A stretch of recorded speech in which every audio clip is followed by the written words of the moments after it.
সাংবাদিক বন্ধুরা, আমাদের আরেকটা গুরুত্বপূর্ণ সিদ্ধান্ত, proposal for enhancement of honorarium of special police officers SPO. যারা স্পেশাল পুলিশ অফিসাররা রয়েছেন এসপিও হোম ডিপার্টমেন্টের অধীন,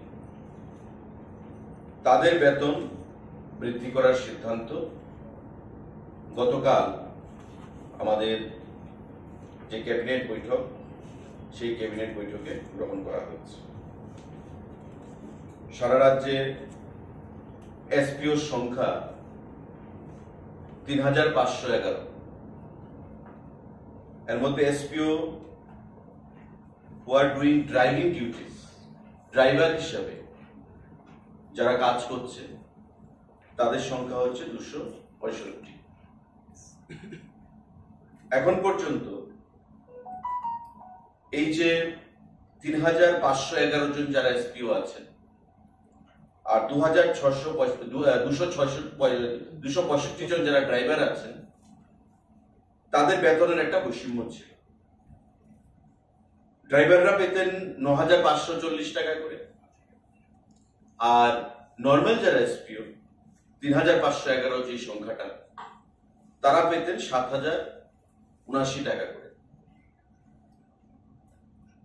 হোম ডিপার্টমেন্ট সিদ্ধান্ত দিয়েছে বা প্রপোজাল পেশ করেছে ক্যাবিনেটের কাছে, এবং মাননীয় মুখ্যমন্ত্রী এবং মন্ত্রী পরিষদের বৈঠকে গতকাল সিদ্ধান্ত হয়েছে যে এখন থেকে এসপিওদের বেতন থাকবে একটা ফ্ল্যাট, ড্রাইভার বলুন বা সাধারণ এসপিও বলুন, সেটা হবে ১২,০০০ টাকা।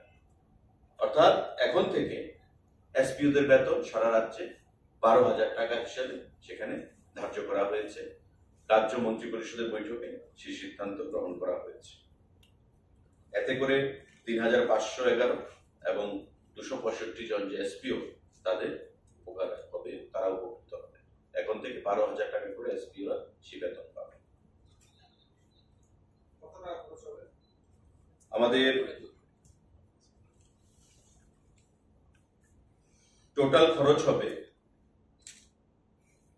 ২,৪৮,৫৪,৩৬,৩৬৯ টাকা হবে। ৩৫১১ জন যে এসপিও রয়েছে সাধারণ,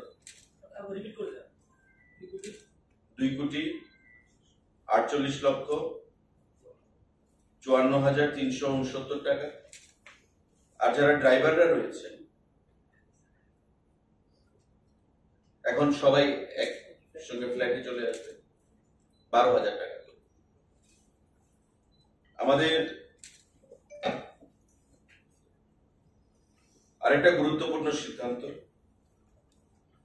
necessary approval towards filling up of an additional 916 vacant posts of constable, man and woman in Tripura Police through direct recruitment.